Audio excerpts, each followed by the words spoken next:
Stampin' Friends. This is Kelly Acheson at stampabove.com coming to you from Menasha, Wisconsin. Today I have a really cute project to show you. I had a customer tell me that they needed cash holders. They give cash as gifts to their children. So challenge accepted and I think met. This is my little cash holder that I made, and it comes with a matching envelope that I made with the envelope punch board. Are you ready? Cash. Cold, hard cash. So I'm going to show you how to make this. It really is quite simple, and I'll also show you how to make the envelope. So let's get started. So first of all, the pieces of cardstock that I have here, I've got a piece of crumb cake that is 7 by 8 3/4, a scrap of crumb cake, a piece of Whisper White that's a 1/2 inch by, I don't know, about 5 inches. We're going to trim that down anyways. And then 2 pieces of our red glimmer paper.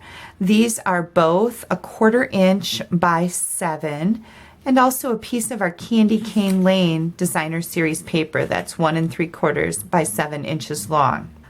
Our piece of crumb cake cardstock is scored at 3 inches and 6 inches, so super simple measurements going on here. The first thing I'm going to do to put the little tab on the front of my card, you're going to fold up the end that is a little bit shorter, and I'm doing the folding right now so I don't punch out the wrong panel. This one is a little bit shorter.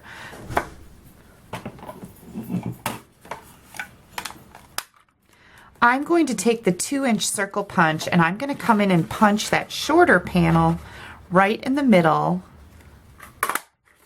And this is where my money is going to show through. Next, we're going to use our envelope punch board, and I wanted a little tab in the middle here. So I'm going to place my layer into my punch at 2.5 inches measured here. I'm going to punch it, and then I'm going to punch it at 4.5 inches. And that leaves us a tab right here in the center. Now you could use your scissors here. I choose to use my paper cutter because I know that my paper cutter is going to cut straight for me. I'm just going to cut off these outside pieces so that all I have left is the inside tab.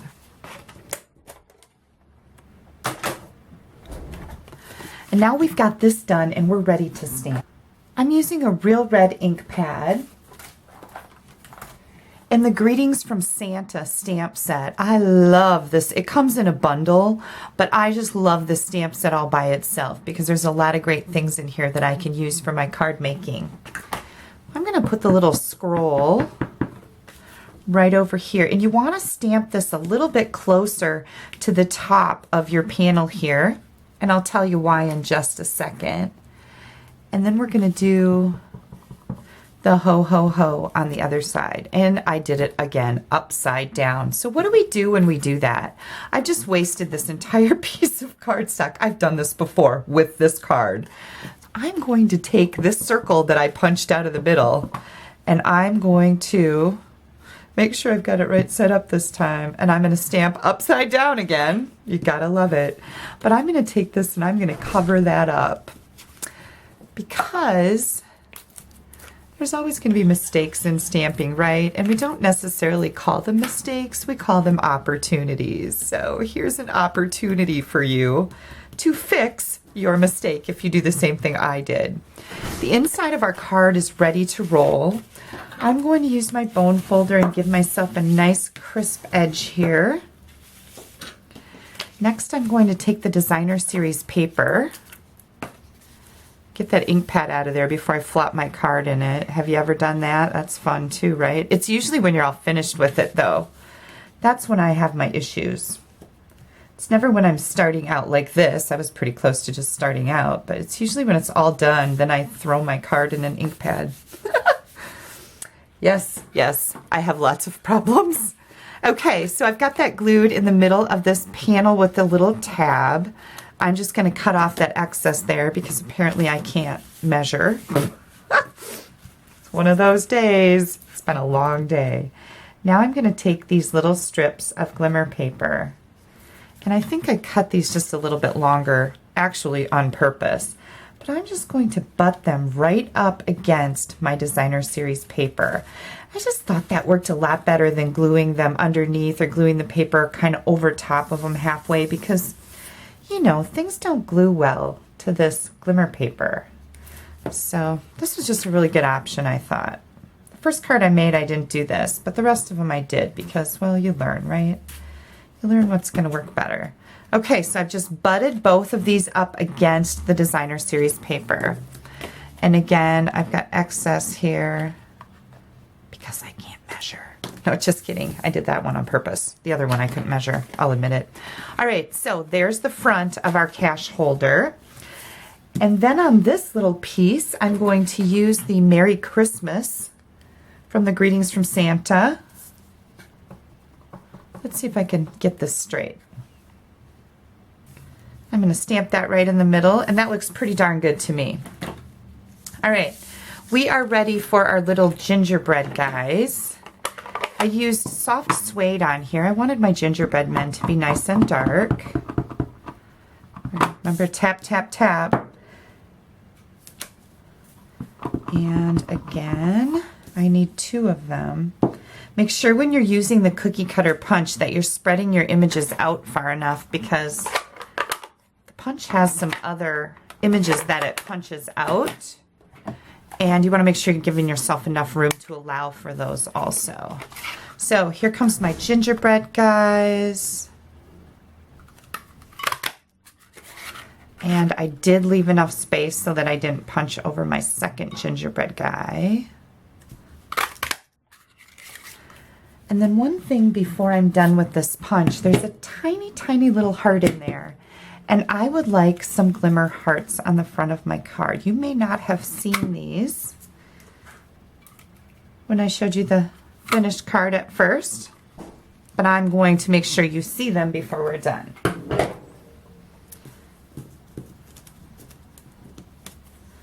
Okay, let me get all my little bits and pieces out of here.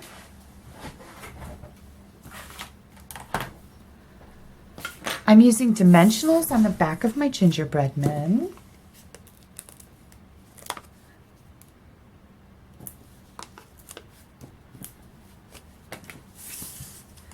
And then we're going to add the little hearts right to their chest.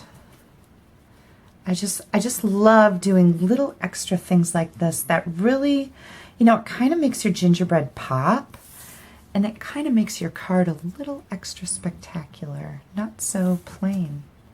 Bling it up a little bit, that's what I say. I love bling. Let's bling it up a little bit. Aren't they cute? They're just cute. All right. Here comes our Merry Christmas. And I guess this really was pretty much the right size. Let me measure this for you. Yeah, it's about 4.5 inches. 1/2 by 4.5 inches. I'm going to put this right in the middle of my panel, and then we're going to add our gingerbread people. Perhaps if I can get the dimensionals off the back. There we go. And you're just going to kind of cover up what's sticking out there, these ends. Isn't that stinking adorable? I love it.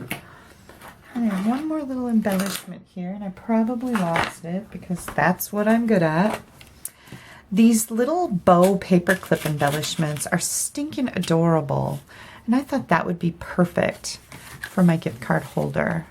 So I'm just going to attach that little bow right down there that holds my cash card closed. So now that we've got our cash card, we need an envelope that this will fit in. And while this will fit in a number 10 envelope, a business size envelope, I have to say those are kind of boring. So I decided to make my own. So how did I figure out what size envelope I needed? Well, I measured it. This envelope punch board is amazing, I have to tell you. So I've measured it. It's 7 inches by 3 inches. So if you go along here, it says card size, and you're going to find, oh, here's a card that's 3.5 by 7.5. And I thought, you know what? That'll work perfect. It tells me that my paper size needs to be 9 by 9. So we're going to cut our paper 9 by 9. If you guys don't have a Stampin' Trimmer, this puppy is nice. This is one of the nicest trimmers that we've had in a long time. I really, really like it. The blades last a long time too. So 9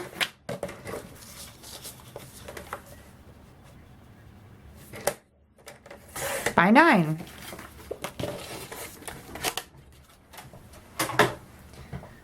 Can't hardly wait to show you how easy this is.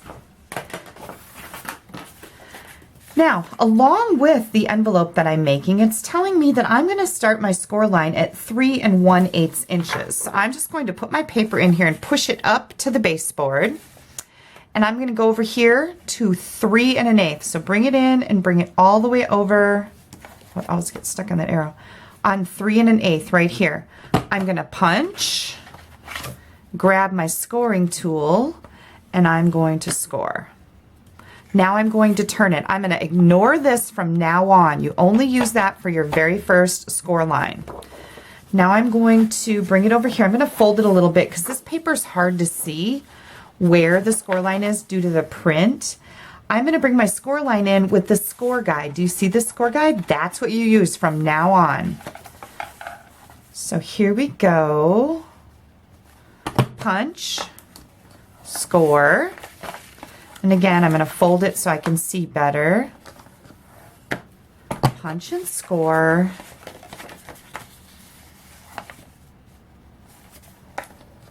Punch and score. Now, my envelope is almost done. The only other thing that I need to do is round my corners. I want this to look professional. So this side of my envelope punch board is a corner rounder. So you get 2 tools in one here.